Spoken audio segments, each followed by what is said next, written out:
Hi there, you're listening to Unnatural Selection, the show about newsy type stuff and things. My name is George, My name is Tom. And my name is Adam. and with our powers combined, we are Unnatural Selection. Make sure you visit us at our salubrious home on the web, unnaturalshow.com. Now I don't know about you guys, but it was a bit weird this week waking up and suddenly realizing that we're all experts in the geopolitical situation that's going on in Europe. Yeah, it Like turns it's out, like the whole world woke up and was like, we know everything there is to know about like war strategy and international relations turns out and the same sanctions. the same people who were vaccine and masking experts last week are the same people that are Donetsk and Luhansk experts this week. It turns out they're all the same people, which is pretty convenient. Yeah. So, Yes, It's pretty wild. you might have Wow. heard that Russia decided to, like Uber, woke up one day and chose violence. So on an Reference to the unrelated story note, last week, but yep. yeah. So did we talk about that? The fact that We did. Uber- No, I didn't. I don't think we talked about the Didn't one we? star I thing thought at we all talked about it last week. week. no. So No, we talked about it in our social circle. we of the talked three of about us. it, but We- not yes, publicly. Yeah, Right. Adam, we literally talked about it, but we didn't talk about it into microphones recorded for the Right. internet consumption Okay. pleasure. that doesn't Side even art. doesn't even count if we haven't spoken about it on the internet for the consumption of Yeah. someone else's Yeah. entertainment. Right. So okay, so top story, Uber. What? No, just go with How the did we honest. get sidetracked here? Uber decided to allow users of its platform to be able to check their own star ratings, which, by the way, Uber, what the fuck, bro? What did I do to you? Like, why? Who amongst us deserved this? None of us deserve this. And I found out that I had 2 1-star ratings, and I'll have you know, Uber, I'm a 5-star man. I'm a 5-star man, Uber. What could I Okay, but possibly have done? Probably carry on like that at any particular point. I am so would fuck give you, you a Adam. 1-star I'm so motherfucking. review. I'm the most respectful motherfucker in an Uber. Uh-huh. I get in. I go, "Hey Yep. mate, how's your night been?" I chat a little bit, not too much. Yep. I don't want to be a chatty customer who's you beep beep beep beep beep. Yeah, yappy. Okay, I get in there, say hello, a couple of pleasantries, put my AirPods in, and listen to podcasts. That's all I do. I've never vomited. I've never been sick. I've never been like too drunk in an Uber. I'm a responsible adult. And I've gotten 2 1-star ratings, and I take it as a personal affront. And now I understand Putin's anger. That's all I'm saying. I was going to say, speaking of 1-star people, Vladimir Putin invaded Ukraine this week. And we should getting say his- Vladimir Putin as well, because it's not Russia have invaded, but like Well, it's just Putin, right? Like It definitely There's feels no- as though, like with this whole Russian invasion thing, it doesn't feel like conflicts that I've lived through in the past, or that we've lived through, where you go, okay, well, there's this side of the thing, and they're angry about this thing, and then there's the other side of the thing, and they're angry about this thing, and therefore they came to blows. War was inevitable. It's not like the Indians and the Pakistanis that have got like Right. grievances over Kashmir, right? Sure. Where you can go, oh yeah, I get that. There's cultural, yeah. Yet when you can go, okay, there's 2 sides of this argument, and I see why they'd be headed for conflict. With this, it's just like Putin just wants Ukraine and to its go to war. resources. Yeah. Yeah. He just wants it and because so they he did. had So he I've because actually- he lives in a bubble of I can has what I can want, and I will take it. It's so I've opened up a betting pool, gentlemen, and we're going to go Okay. live here on at Unnatural Selection. You can write into the show. You can get us on Twitch. You can tweet us, put it on the Facebook page, whatever you need to do. Basically, we're opening up a pool, and it's to do with the size of Vladimir Putin's penis. That's what we're all betting on. Good. So the shorter the odds, the shorter the penis. So it's $1 per centimeter of the length of his penis. We're talking flaccid here as well. Okay. So So obviously, he has to be a shower, not a grower, is what you're saying. well, what I'm saying is $7 for a 7-centimeter penis. Like that's pretty unrealistic. But if it pays out, then great. But more likely, your good odds are sort of around 2 to 3. And obviously, by the end of the show, I'll reveal to you all the size of Vladimir Putin's penis. And the reason why it's shorter odds because it's smaller is because obviously the only reason why he's doing this is because he's trying to compensate for something. Maybe I don't know. I mean, the rest of us when we're a bit, self-conscious just about the size of our penises, we usually buy like a luxury car or I don't know, like we just like go do something big and cool and tough just to kind of distract from it, but or you just try to take land. It's good to have land. It really is just like the more you look into it, and the more like it's just Putin's like 1980s. I'm a KGB officer. My warped worldview hasn't moved on since then, and I'm trying to restore Russian imperialism, even though no one wants me to.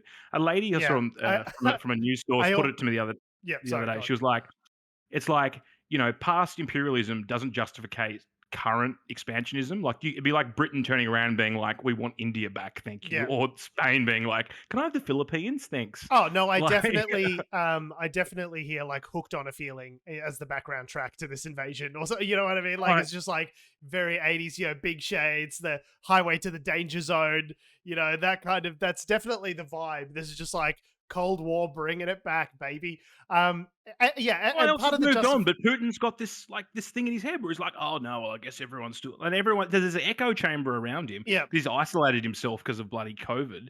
Where it's just Lavrov being like, "Yeah, that's a great idea, man." I was talking about this with my sister today, and it literally seems like Putin's just been hanging out in the Kremlin, just getting like high on his own supply of fucking propaganda.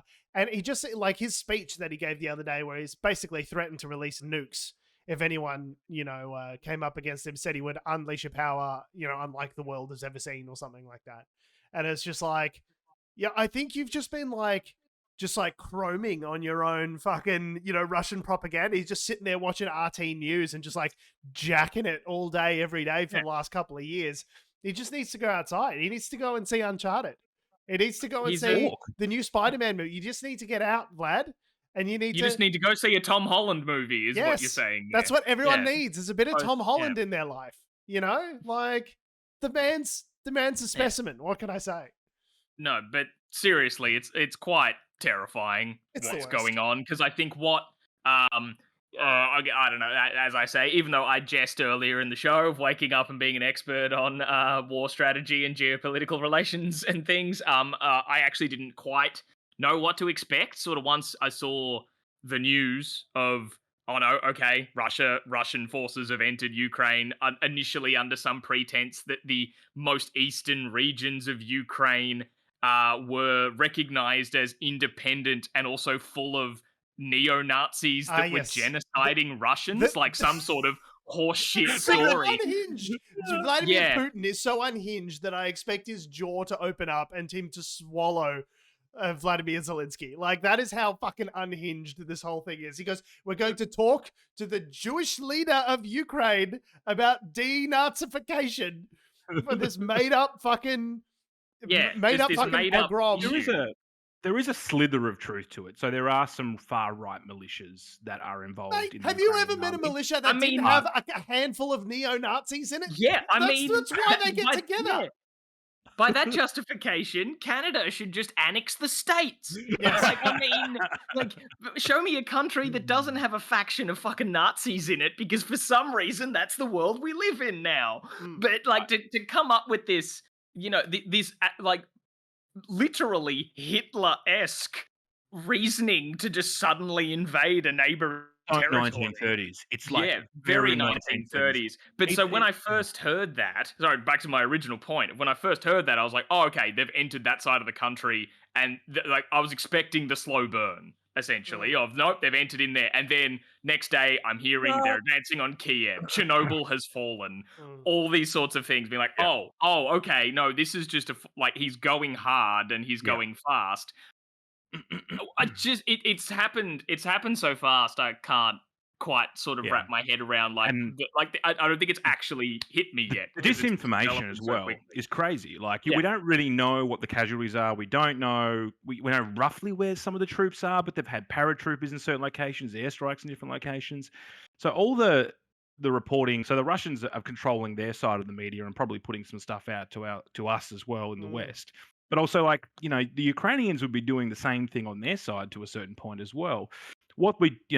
the internet is full of like videos of certain things where Of like Arma 3, for of Arma example. 3, Your yeah, mate, like Adam, like footage from Arma 3, the video game, being thrown around as it footage happens from on the so ground. often. And Oh it's my like, God. There's an Indian news website that's so bad at doing it. They just grab like standard B-roll from Arma 3 and Oh video my game, like, God. and just like put it yeah, as I news. thought there was some footage of a fighter jet being shot down going Yeah. around where people were like, oh, a plane shot down in Ukraine. It's like, that's a video game from 9 years ago, bro. I'm pretty sure That's that's the latest trailer for Battlefield 2042. So, 2042. Yeah, um, so it, that's Yeah. frankly just ridiculous. But Yeah. it sounds, this sounds really naive, but it sounds fucking terrifying what's does. going on in there. Like hearing stories of like the conscription of any like man in Ukraine aged 18 to 60. Like they're just, you know, I guess I don't want to be sort of part of that crowd of sharing too much of like unverified information, but just like, you know, seeing reports from like people on the ground on Twitter talking about like men just being yanked off buses or just out of the legions of people that are trying to flee the country, obviously, because it's dangerous. Well, I mean, as far as It's I'm aware, that haunting. reporting has been validated. That any Okay, men cool. between ages 18 to 60 are not allowed to leave the country. So whether they're being actively Yeah. conscripted, all of them, like I'm not sure, but like certainly, Yeah. they're definitely not allowed to leave. Which like, why else would you do that? I saw footage Yeah. today from I think it was the BBC, that the ABC had borrowed, where like people were just like hanging out in the park, like communally making Molotov cocktails together. It was just Yep. like, didn't know Yeah, this yeah. would be my weekend. Just like Yeah, hanging yeah, out, making there are- fucking bombs in the park. I was just like, yeah, there's what? heaps, there's fucking- heaps of footage what? of like, yeah, citizen resistance, which is something.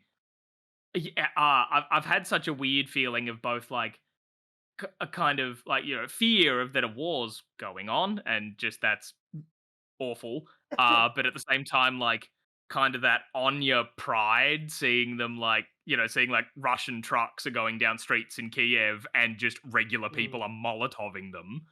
Just being like, yeah, fuck off. You've And it just goes to hosted the show as country. well that like this whole claim of like, oh, you know, people in Russia the people in Ukraine just really were just being forced to you know to go along with this whole European Union. No, they actually like the whole like, what am I trying to say? Like the culture of Ukraine has changed over the last 30 years. Well, a lot of it has Um, been in know what I mean? response to the last like 8 years of Russian aggression. Yeah. Where if you've got Russians taking over your country, you know, it's like something like 14,000 people have died over these skirmishes in the country's east, over, you know, Crimea and Luhansk. Yeah, like since Crimea. since all of these sort of territories were annexed by Russian separatists, which we all know are just Russians without the fucking badges.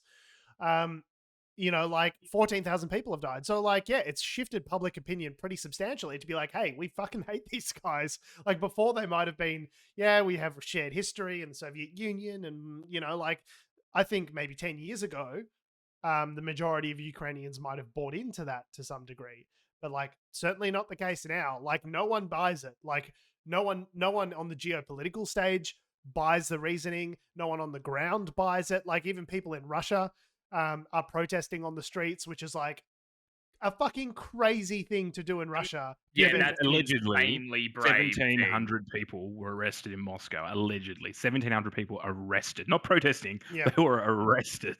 Yeah. I don't know I don't know where those numbers came from, but that's what I saw. I think in Yeah. some of the reports.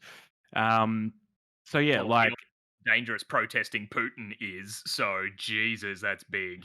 Yeah, they're like, hey, and we're I not was arresting you. We're watching- just taking you to the tea room right this way, please. Just And, the, like, the it's- Novichok tea room. I was watching so there's a veteran like YouTube channel which basically puts up GoPro footage from combat from people that are serving basically, and they traditionally have done like Afghanistan and the desert wars in the US and stuff. They've been starting to put stuff up in Ukraine. Anyways, they were talking about Russian casualties, and then the guy's like, I think we're getting attacked by the Russians on like they had a DDoS attack on their website. Wow. Yeah. This is like some fringe, like he's got maybe like 500,000 subscribers, something like that. DDoSing him. Yeah, like people get DDoS like that. It's happening the other way around as well. Like Anonymous have gotten involved and are DDoSing like Russian government websites and like Right. trying to DDoS their news and all that sort of stuff as well. So it's being fought also in cyberspace because, well, Russia's made themselves a big player in cyber warfare It and just stuff like goes, that. all of this just goes to show like how completely neutered all of these international organizations are, these kind of multilateral organizations like the UN, like NATO, where it's a bunch of different alliances of people all together, working collaboratively. The head of the UN said, oh, please don't invade, give peace a chance. Meanwhile, as they're making that announcement, Putin's announcing on TV that he's invading, like at the same time that they're meant to be discussing peace at the UN roundtable. It's just like And the most fucked thing as well is that like watch out, everyone. the- Gal Gadot's gonna get out her cell phone and she's gonna start singing "Imagine" by Yeah, the John world. Lennon.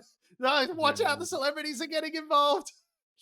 I wouldn't say the most fucked thing, but like one of the most absurd things perhaps is that like the Russians were chairing the Security Council as well. Yeah. Like they had the presidency for that this week or this month or whatever it is.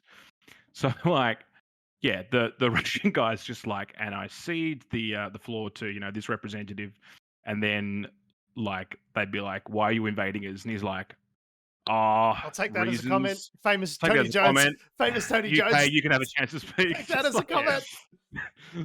just like, bro, do you want to respond to this? He's like, yep, and the UK can now speak. Like, It's like, know who I really dude. feel bad for is the Russian diplomats. They're like, come on, bro, come on, man. I'm just trying to, like, the Russian ambassador to Australia or, to the UK, to all these people are just like, yeah, no, it's Vlad's at it again. I don't know what to, I don't know what to tell dear. you. Like, I really, Yeah. like, you can tell me, you can kick me out. I'd kick me out. I'm a piece of shit. That's why I took this job. So, like, but there's nothing anyone can do. He's just like a madman, like King Lear, like sitting on his fucking pedestal, mad. Like to watch his speech the other day was like, oh, are you going senile? unhinged. Yeah, it literally made Yeah. me worry about, like, he was so full of like vitriol, and it's just like the things that you're saying obviously don't line up with reality, but also you seem to really believe them. And so like either you've got like early onset Alzheimer's and like no one's willing to shoot the king, like, or your brain has just been polluted off your own misinformation. Like it was just telling your own shit for like way too long. Yeah. It's just like smelling texters. it's crazy. Like, Yeah. and there's just there's so much to it. And I know like none of it's funny. It's all fucking desperately sad. But it's like there is a certain element to it where it's like it's so absurd as to be like the juxtaposition of what he's saying and what he's doing versus reality is like so jarring that it like you almost can't help but laugh. That's Like, why I was like it reminds me So of Hitler crazy. because like I mean you think about the circumstances, like it's the same thing. World War II was caused because Hitler was upset because they got a shit deal out of World War One, and then he made it his own personal like weird sort of Grievance. cultural echo chamber where he's like, well, I have to right the wrongs and restore our pride through imperialism. That's what started World War II. That and like epic racism, but like you could probably say that I'm not sure if Vlad's a massive racist. He probably is. I don't know. But like you think about the Putin aspect as well. I mean, 30 years ago, the Berlin Wall came down, and that his whole purpose for living disintegrated around him. And now, he's in a position where he can potentially restore that. Doesn't really matter what everyone else. It doesn't matter if the world's moved on. It's his own warped view of getting things done to restore things through violence. It's actually really similar with these dictators, how they think. It just comes back to the fact that, look, I mean, short odds, he's probably got a micro penis. I think that's really it. I think it's got to be that. It's so funny, the justification as well for all this sort of stuff. It was like, well, the US, invaded a bunch of countries, and it's like, that was also wrong. Like he's like, sort of made this, made this allusion to Ukraine potentially being able to develop weapons of mass destruction, like basically having a go at the US, saying like, how dare you tell me not to invade when you invaded Iraq on faulty pretenses, sort of thing. And I mean, but it's like he's not wrong.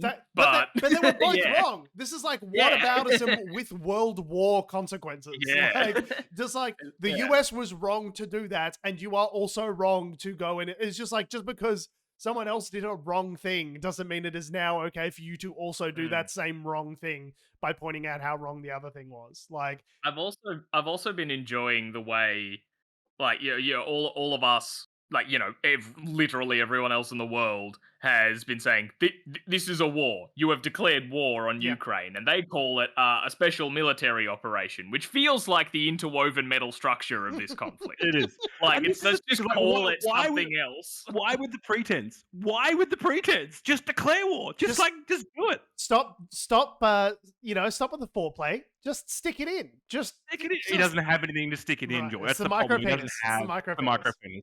Yeah. Oh, I feel, Adam, you're kind of giving away the results of the poll, look, literally and figuratively. I mean, I've got it here in a piece of paper. I haven't looked at it. He may well have a 7-inch dick. I don't know, but I'm just saying the odds are much better. Just curious, how deeply he penetrates into Ukraine, does that have any bearing on? No, it doesn't. No, absolutely not. Cool. No, that's a terrible joke. And you can. But what is good? What is positive? I think out of the situation is that Zelensky's being a real leader and he's staying in there. Like, this is a quote from today, and I can't verify. This guy used to be a comedian. Like, it's the craziest thing in the world that we're like. I remember when he ascended to power, we're like, crazy comedian, now leader of Ukraine, like, wacky idea for a sitcom, and now he's like looking down the barrel of a world war, and like, allegedly today we will fight to the last man. Shit, NATO were like, do you want us to like fly you out? And he's like, no, give me more ammunition, not a ride out or something. I don't need a ride. I don't need a ride. I need more ammunition. Yeah. Like as if he's like Churchill or like some sort of like wartime. Well, he's a wartime leader. Well, it's just been interesting how he's been. I can't think of a better phrase, but just sort of how baller he's been. In that, like, the propaganda was coming out from Russia saying that, he's fled the country, he's already abandoned you, and all this sort of stuff. And then he just went, here I am, live, on my phone, with the Prime Minister and other senators right in the middle of fucking Kiev. Like, I ain't going nowhere. And that's what leadership is, isn't it? It's leading from the front and leading with your people. And I guess the other thing is, like, you can look at what happened in Afghanistan, where the guy literally packed his bag and left. Yeah. And that rumor permeated throughout the country faster than quicksand, right? And then it wasn't a rumor, it was true. He packed $140 million in a bag and said, see ya. Good luck, guys. And that, the National Army gave up after that point. So it is good that he's staying there. And the other thing we're starting to see now is that, I mean, there's a couple of images, but we've got lots of Russian tanks being blown up, choppers getting shot down, and also Russian armor running out of fuel as well. This is the other thing, is that they're starting to say that some of their supply lines are getting stretched. Yeah. Now, it's interesting though, because I read this is again a YouTube channel which looks at like war intelligence, so take it with a grain of salt. But it's one of the things as reliable as us. It's a source of information. Exactly. So one of the things that was interesting was that they were saying that in terms of the 190,000 troops that are sitting around the border, they've only committed about 30%. Yeah, so I heard it was up to about 50% now. But this was yesterday. This was yesterday. Yeah. So, does that mean that, they're not really committed to a full invasion, and this is just a way of saving face because they're trying to prove a point? Or is it, maybe the generals aren't like so on board with some of Putin's stuff? Like, I don't know, or maybe they're just being strategic because they don't want to throw all their chips in, I think the phrase I've seen thrown around a lot is that, quote unquote, Russia is quite taken aback by the resistance they've encountered.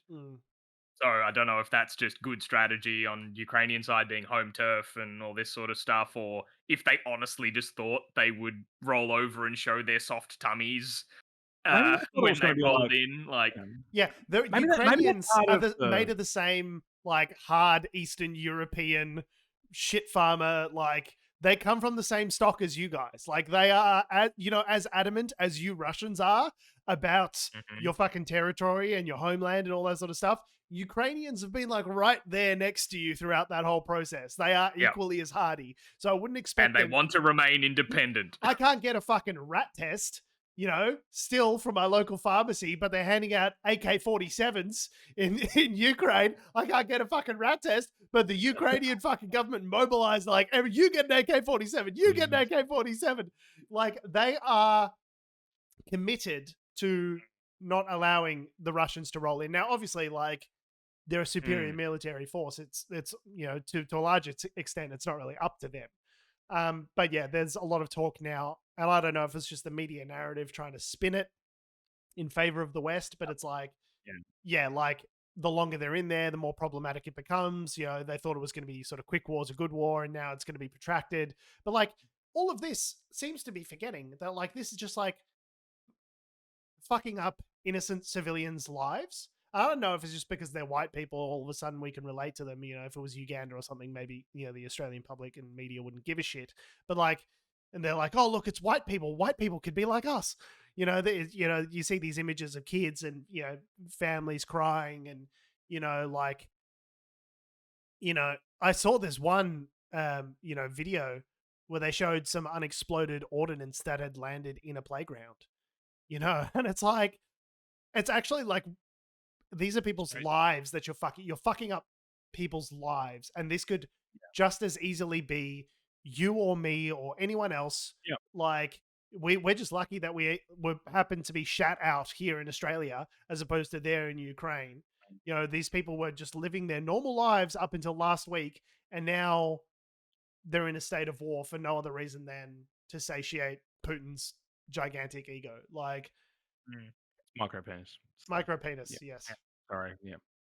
No, And right. now, I think sorry, Adam. Sorry, I cut you off. No, I'm just coughing. It's all good. All right. No, I was going to say the other aspect of this, and it was something that my partner and I were talking about the other day, was that, and the irony of me, I guess, saying this after the discussion that we've just had, but the fact that everyone out on the internet seems to need to have a take on what's going on. Gotta have a hot take.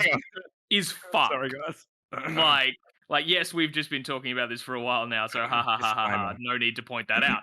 But like, there are just so many people. It seems that there needs to be, people need to have an angle on this. Like everyone has to. Like everyone feels that the need that they have to be saying like that they are against war, and like that I think this is bad. That I stand with Ukraine. All this sort of stuff, and it's like we don't need that from like schmoes like us on Twitter. We don't need it from, I saw you say today, George, Coca-Cola or whatever. I saw Ja Rule weighed in on this, and we're all like, oh, thank fuck Ja Rule's against the war in Ukraine, because we're all hankering for that.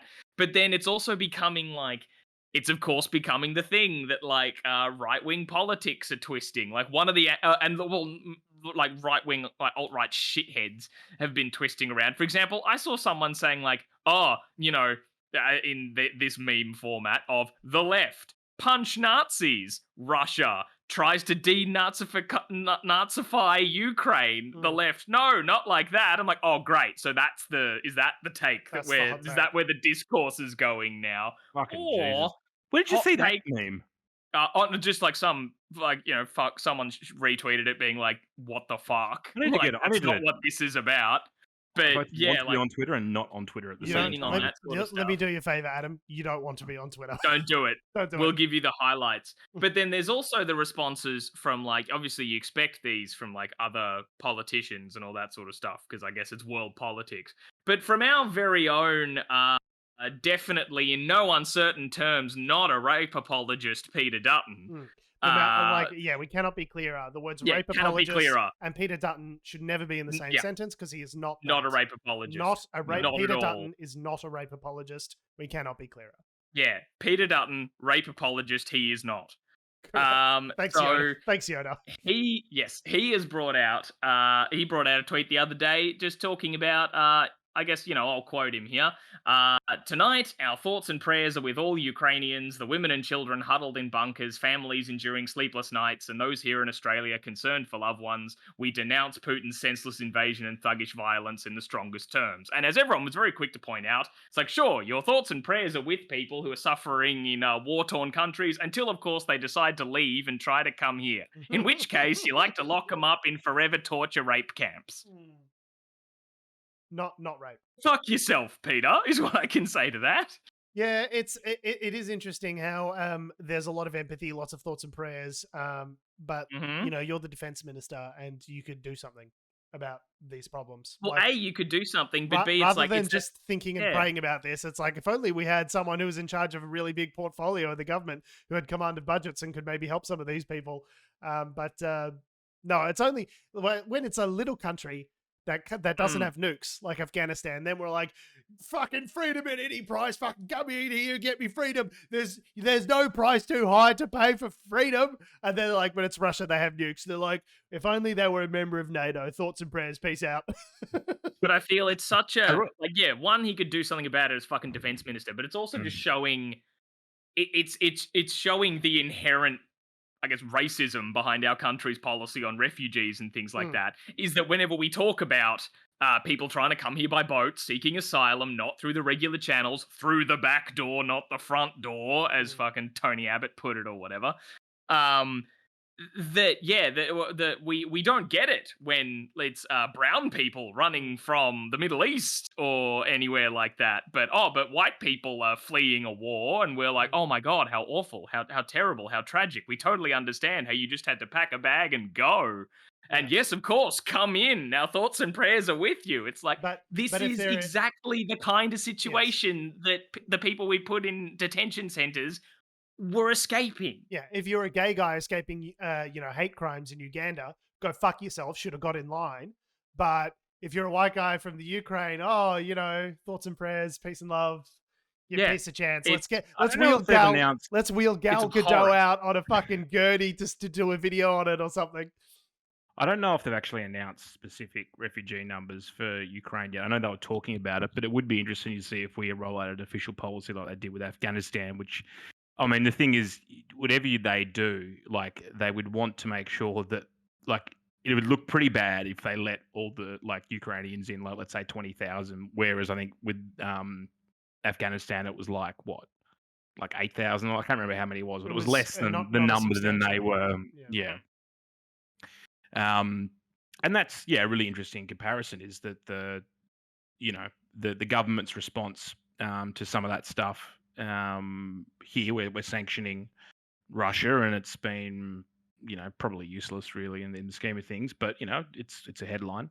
There's not a whole lot we can do probably in Australia from a military point of view. No, and to be clear, I was not saying that Peter Dutton as defense minister should go and fucking invade the Ukraine and restore freedom. That's not what I was saying at all. But like, there is comfort that a defense minister could mobilize. There are things we could do to help refugees that have come out through to, Poland and some border countries. Like, there's things that a defense minister could do if he were so inclined, rather than start a fucking fundraiser on GoFundMe for, like he did for his own community. Well, I was going to say, do we want to transfer over to that, or are we not done with you? While we're on Peter Dutton, but go ahead. Just while we're on Peter Dutton. Put a pin in that.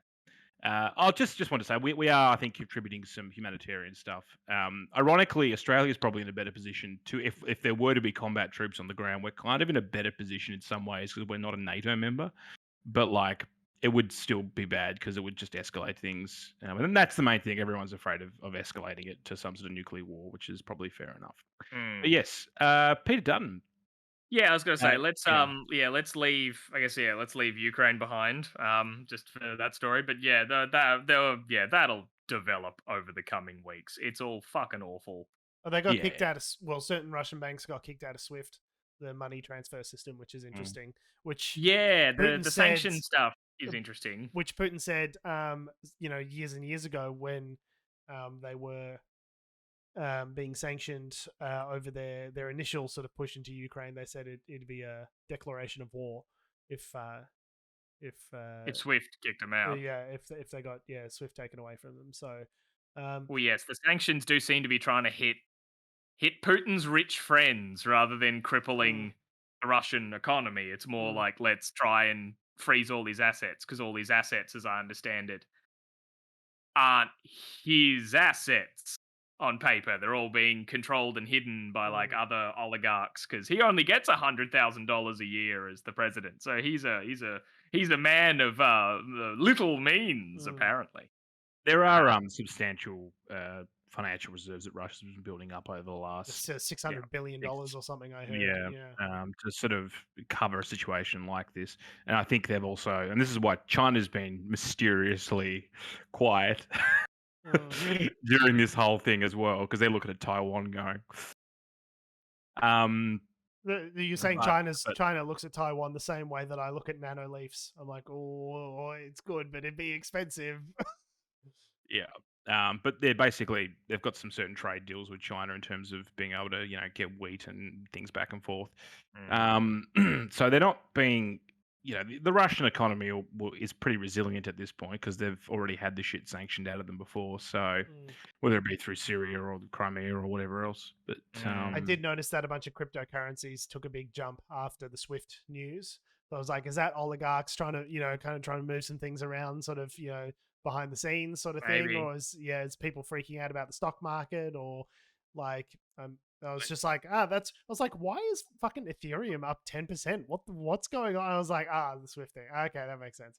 Like, it's a lot of these, like, because so many of these systems of the old world are being decentralized, right? DeFi, decentralized finance, this whole movement, like with cryptocurrencies and other kinds of things, is to get control away from institutions, which can be like good and useful for some things, but also bad and terrifying in the sense that like if you go, okay, well, we're going to take control away from the international flow and transfer of money, and like, no worries, we'll just turn on the crypto machine instead. Like it really does break a lot of things, having institutions that held everything together.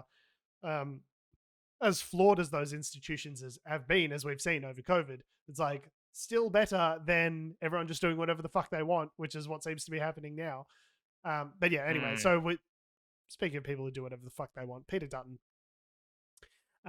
There's been some floods overnight in Queensland, sort of unsuspected. And my wife turns to me and goes, "See, you want to move to Queensland?" I was like, "Oh, she got me good." But yeah, so there's been a lot of flooding in various parts of Queensland. Something like 200 milliliters of rain dropped overnight. It just keeps coming. And it just keeps going and going. And we saw on Twitter, Peter Dutton, the aforementioned defense minister, and he who shall not be named, has started up a fundraiser on GoFundMe to raise money for his community, the Pine Rivers community flood relief. Yeah. Which I can't decide if he's taking the piss or if it's a really cynical move on his part. What do you mean? Because for him, Peter Dutton, cabinet minister, like he's not just your grassroots politician. He's like in one of the top tiers of power in the government. Yes. Like he has the direct ear of, say, the treasurer or the prime minister and all this sort of stuff. That him raising a GoFundMe rather than, him using his governance to provide relief, I feel tells us what he thinks of the efficacy of his government. It's right? Neoliberals just going to neoliberal, right? Like this is the whole thing. It's like government doesn't need to help you. I'll just tweet out a fundraiser started by me. So I hope all of the money goes to the Pine Rivers community flood relief thing, as it says it's going to. I would be very surprised if $25,000, and he's raised 2,130 thus far from 32 donors. It was created 5 hours ago, so it's ticking along. Yep, ticking along. It just seems like, I don't know, as defense minister and as a member of the government, you might be able to mobilize some. So, like, if only we had a central repository where each one of us could pay a portion of our income into, and then we could elect certain members of our communities to represent us as to how that money should be distributed in the community, some sort of government and some sort of ministers as part of that government that could decide where the money goes. But no, that's Talking about crazy. the It's a tax crazy idea. system. It'll never Think about work. a tax system, George. Is that what you're talking No, I about? don't think so. I think what that doesn't sound like it at all. But Yeah, Yeah, is no. it X or what? I can't remember what's that third letter in that. Anyway, no, it doesn't sound right to me. Taxing Yeah. is something that tyrants do. Oh, so- yeah, of course. And it, I don't know, it just seems, It's weird, right? yeah, it just seems super cynical and super weird and just, interesting that he hasn't just like directly just gone donate to the Red Cross. SES, whatever The organizations that are set up for disaster relief and Yeah. to do that. yeah. it's- Although I guess I can't blame him for wanting to go this extra, this different route rather than going through the official government channels, because we all know that they don't have a great track record of providing the disaster relief that they announce that they're going to provide. Like with the Because bushfire. I don't fund. know if they Peter Dutton suddenly just said, "Hey, we need disaster relief for these floods that are going on in Queensland right now," and they immediately got it. I think probably most of the southeast coast would like a word, following the 0 cents that had been actually given to people following the bushfires of late 2019, early 2020. The 0 that they have actually given out. Yeah, well, it's classic LNP playbook, isn't it? Like, tell people government doesn't work, break government, and then like tell people about government's inability to deliver programs, to further justify defunding the government. It's like, this is all you're gonna get is like, go fund me? No, go fund yourselves. Like, good luck, cunts. Yeah. Fucking suck eggs. Good luck. Like, it just feels really cynical. Just be like, yeah, you're not getting any help from the federal government. Like, let's start a GoFundMe. Let's see if we can get it trending. Twitter's going to help out the Pine Rivers community flood relief more than Peter Dutton, by the sounds of it. Yeah, I mean, some of the comments are pretty funny. I just closed it, but they were like, asking, like, have you spoken to Scott recently? Yeah, or old Frydenberg, the treasurer. I hear he's got money. I mean, He's kind of some degree in of it. charge of the money. I just don't think that, like, I'm certain that this money is going to have a lot of scrutiny on it. Like, I'm certain this money all will have to go to directly helping this community because, like, so many eyes are going to be on it. But, like, it just does not seem like the correct mechanism for government to just be, like, directly raising money on GoFundMe like any other prick. Like, it just seems like this is not the way to go about doing it. I mean, I'd like to hope that they put some scrutiny on it because, I mean, if they put the screws to how the GoFundMe for Ironbark Thunderbolt was going for those Canberra protests and reimbursing fuel costs, I would expect the exact same level of oversight with this. Ironically, this GoFundMe page will probably have more ministerial oversight than the $1 billion bushfire fund. Yeah, or like just Ironically. the actual ministers. Yeah. It's probably a good segue, actually, into this next story that's been sitting here that I've half read, but, we'll talk about it. Never stopped you before, Adam. Just something before, just George. get in there, mate. Sean. Just like Putin. Have the confidence of a white man with an opinion on the internet. Let's do it. Yeah, if you could all just live one day with that level of confidence, the things you would achieve. Insert other joke about Putin's micro penis. I don't know. Anyway, so there is there's been lots of news in Australia about the almost refusal of the government to carry out their policy for the Anti-Corruption Commission. Interestingly enough, back in 2015, Australia, this would have been during the Abbott government, I believe, or sort of late Abbott government. They signed up to a 78-country multilateral initiative designed to promote open government, fight corruption, and to empower citizen participation in policymaking. Basically, it's a US-based anti-corruption alliance.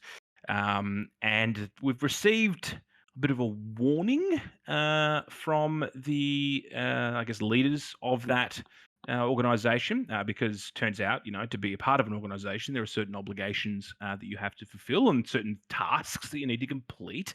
But we haven't really done anything. So we've failed to act on a bunch of these promises. We didn't improve donations and transparency and strengthen the nation's anti-corruption framework. We've missed the deadline to file our latest 2-year action plans for 2021-2023, which was due in December. So the chief executive, Sanjay Pradhan, has had to write to the Department of Prime Minister and Cabinet, warning that it failed to meet the next deadline, its membership would be reviewed. So you can really tell that Australia's commitment to anti-corruption and doing things above board is not just affecting things domestically, but people overseas are starting to take notice as well. Oh my God. We're about to be kicked out of the anti-corruption club? It's a good look. Yeah. Is that what you're telling me? That's what I'm telling you, Tom. Yeah. Oh my God. Because like, and it's just what an easy club to be in. It's the That's no like homers. No homers. We can have one homer. We Oh. can't have two homers in the no homers club. We're allowed to have one. We're allowed to have It's got to one. be the easiest club to be a member of. That's like being part of the, as we talked about earlier, the War Bad Club. It's literally called the Open Government Partnership. I don't know. It sounds like a ruse. It's again 78 countries, multilateral initiative. And it's funny that what dumbfounds me is it's technically, it wasn't like it's a Labor thing that they don't really want to do. It's like, no, it was a liberal national initiative. You signed up for this, and then never submitted your homework. Like this was all your idea. Homework. It's like the further they've got into their government, it's like the more corrupt they've realised they are, and they've gone, "Oh, we can't do any of that because we're corrupt. We can't do this. We're pretty corrupt. we can't do this at all. This is a terrible. Whose idea was this?" Which is an interesting, just look at, you talk about the stuff with Peter Dutton and his donations and all that kind of bullshit. And then you look at this story and you go, well, I mean, if the shoe fits. Oh, Jesus. It's such a not high bar to clear, and their excuse for not having done it was like, oh, we were busy with COVID. I was like, sorry, you couldn't get some intern in the fucking department to look at it. Everyone was busy with COVID. Meanwhile, 2 weeks ago, we were arguing, having all-night midnight marathon sessions about a religious discrimination bill that nobody fucking wants. And they're like, no, we definitely have time for that. But the corruption thing, it was just like, it was on my to-do list. It just fell to the bottom. Just like, it wasn't on the radar. Not a big, it's like someone in the department surely would have been doing this work. It's not the minute. I don't think Peter Dutton is sitting there at his big chalkboard filling out the fucking corruption homework, anti-corruption homework. Just send it to me. I'll do it. Knock it up in Google Docs in like 2 minutes. We'll submit it. Flick it out, throw it out to me on SharePoint. We'll work on it together. If we can send all our financial assistance off to third-party charities and anything that we need to do for disaster relief, surely we can outsource the government policy making as well. Well, let's do the whole thing. What are the Get it on the Airtasker. Let's Airtasker it. What are the think tanks for, Adam? Except for to do this kind of what in previous years would have been described as government work. What is the point of think tanks but to do this for us and give us a nice little, neat little package to hand off to multilateral organizations or bills to sign? That's why we create and fund these nonsense think tanks. That's what they're there for. That's great. As well as that, the action plans that we submitted. So we submitted one in 2016-18 in that reporting period, and then we submitted the second one in 2018-2020. But the second one was largely just repeated commitments from the first plan. So we copied our own homework. Basically, it's like when you've got a New Year's resolution, and you're like, my New Year's resolution this year again is also again to exercise more. I swear this time it's gonna stick. Okay, this time I definitely am gonna read more books. I just Control-C, Control-V. This year it's definitely gonna happen. And if you needed a reason to vote Labor, here's one. It's just a nice, easy, simple one. They couldn't do the thing that they'd signed up to do themselves. Just get rid of them anyway. I think I'm just trying to look through the other countries that are part of the no corruption club. And I don't know, Colombia? I mean, all I know about Colombia is that's where cocaine's from. But I don't know. Like I'm seeing just surely it must be if fucking all these other countries like what 78 you said Yeah. if the rest of them can turn in their homework, Yeah. I think so can we. I just imagine El Chapo Right. just sitting there with a bong, just like just getting ripped, just like, and he's like, bro, that's fucked up. You should. It's easy. You don't even need to necessarily do anything about the corruption. You just need to turn in the homework saying, "I'm going to do something about the corruption." It's easy as. And Nah. using the through line of corruption, probably the next article. Oh not, god. not necessarily corruption, but it's when you have this sort of situation, it can open up potential problems. News article here about Clive Palmer's United Australia Party. It's funny actually that you mentioned that you want to segue to this story, because I do feel as though there is a link between growing LNP disenchantment with voters on the ground and the rise of the United Australia Party. Yeah, 100%. Like my mum has said to me, like, "Oh, I won't vote LNP again." I was like, "Yes," and she goes, "I'll vote for Pauline Hanson." I was like, "No, you were so close, you nearly got it." Yeah, so close yet so far. Yeah, but I don't know it whether... really is a thing of like, oh, I won't vote for the LNP. They're obviously demonstrably a bunch of corrupt shitheads. But who really, like, who appreciates my fringe right-wing conservative views? Well, it's not going to be Labour, so UAP, I guess. Like, that seems to be what's happening.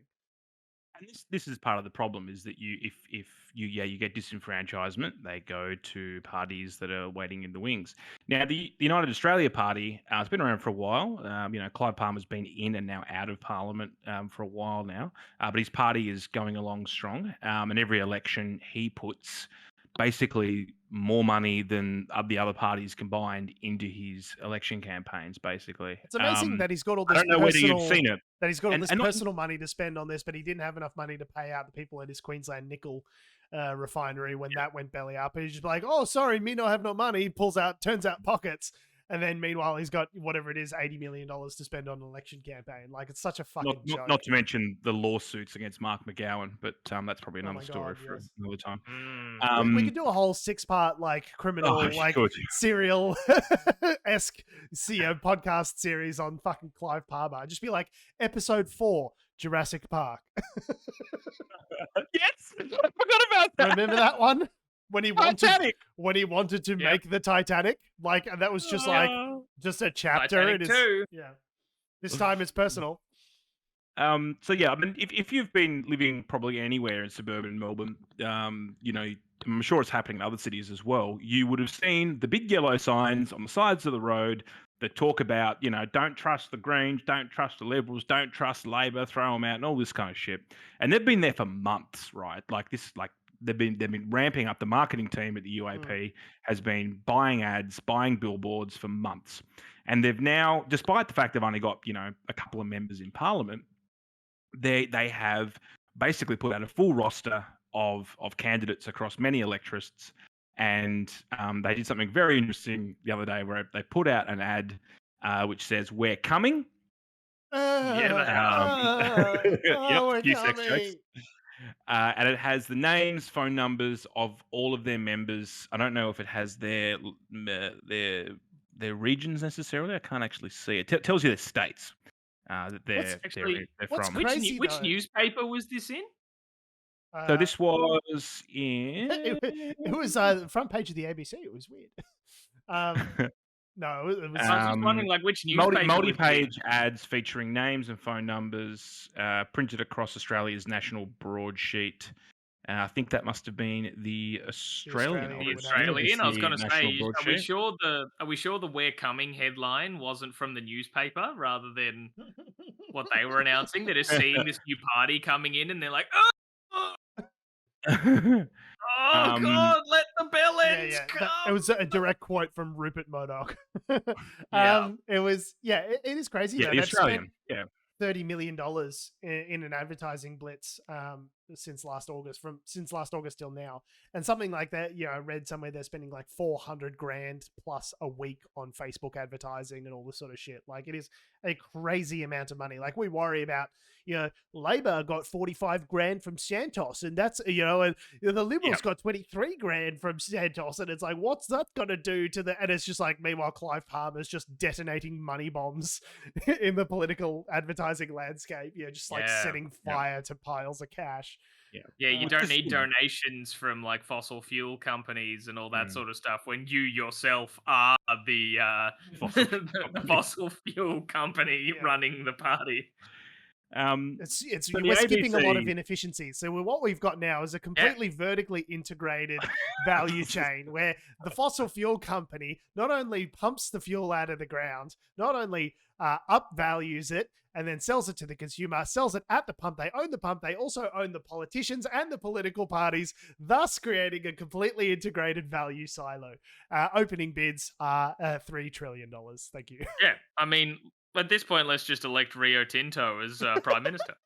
It would it'd be much more efficient if we did it that way. Yeah. If Fortescue Metals was the government. Yeah. So the thrust of this article, though, is that the ABC went, great, okay, well, let's call some of these candidates and see what they have to say. 151 of them.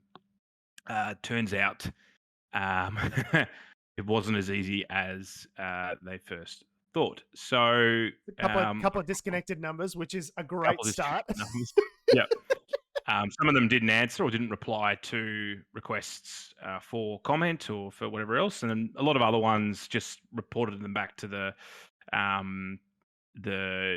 UAP. UAP? No, that's right. Yes. Media advisor. Marketing manager, media advisor. So, I'll just request an interview. So I just asked for your name, and you're just like, I think I played the fifth. And it's like, that's not how any of this works. But what's interesting is that we now have a better idea about, I guess, who each of these people are. A lot of them, though, the ABC was asking, well, what's one of your policies? And they wouldn't even give them that. So it's interesting that you look at some of the people that are signed up to this party now and that are going to be standing as members, or potential members for Parliament.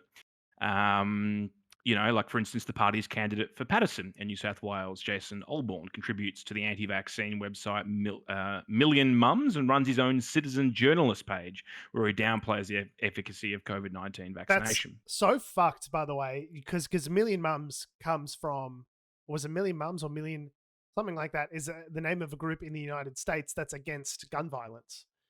So it's so fucked to like borrow that as a term for your, like, Million Mums, against vaccines. It's like, what? Against what, huh? Like, against vaccination. You're against deaths from people who didn't get vaccinated. No, we're against the vaccine. It's a Million Mums. We're just borrowing this terminology. I hope nobody minds. I don't want anyone to get confused between the exact same named thing in the United States and here.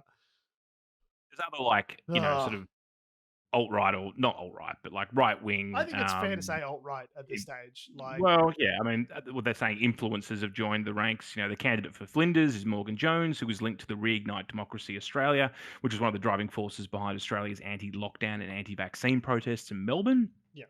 So, there's, we're not saying every single one of them are like this, but there are, and you can see it. You can see it in their marketing images. You've got who's the former Liberal bloke Kelly. that's now Craig Kelly.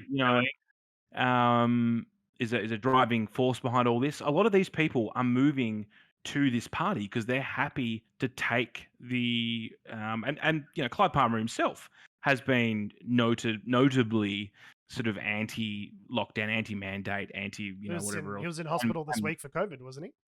Yes. Yeah. Yep.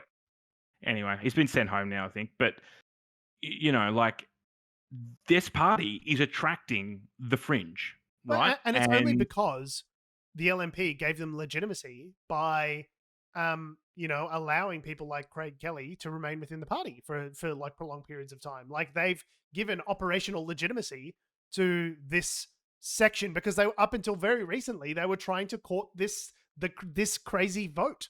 The insane person vote was like a part of their constituency. They don't want to alienate the members of the alt-right too much by, having a firm stance on vaccine mandates or anything like that. So it's kind of both sidesing it. Like, oh, well, they're protesting here in front of Parliament House. If they're against vaccine mandates, they really should be protesting at the state governments. Just kind of like not even saying like what you're doing is wrong and idiotic, but just kind of like deflecting, just kind of like trying to aikido the fucking the where they stand on the issue of these fucking crazy people. And it's like these people only represent a fraction of the population. Like we're talking 2-3%. Like it is very much a minority opinion that all of these people have, and yet it's still gaining steam as a political party. Yeah. And like we laugh at it now, we won't laugh if they get 15 seats in Parliament. We won't be laughing then. Like no. And that's the danger. And there's an interesting quote here from Associate Professor of Politics at the Australian Catholic University, Ben Moffat. He said that the financial backing is the problem here. So people are free to run for office, even if their views may be fringe or distasteful. That's the cornerstone of living in a party democracies. So if people don't believe in vaccines, want to run for office, that's fine. But the difference here is that we have one of the biggest ad budgets in Australian political history, in terms of the backing for the political campaign, the broadcasting, and they're amplifying these views.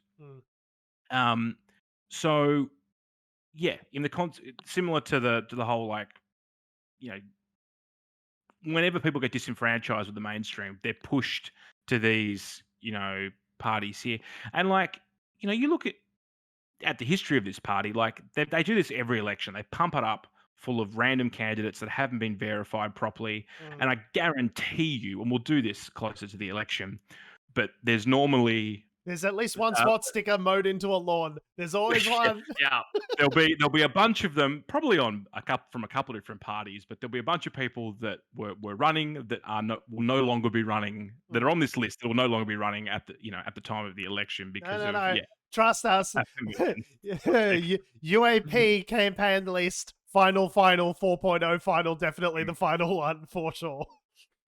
And this is what I keep saying on this podcast and generally to people as well, is that if we're not going to you can't fix the corruption part of it, if you don't fix the branch level politics where you've got people standing up randomly, like without proper assessment, without proper background checks, without proper like verification on who they are. People just standing up for random seats, getting thrown in there by the UAP or One Nation or the Liberals, where they're stacking branches, left, right, and centre. So unless you reform all this, you're not going to have a political system which grows and gets better.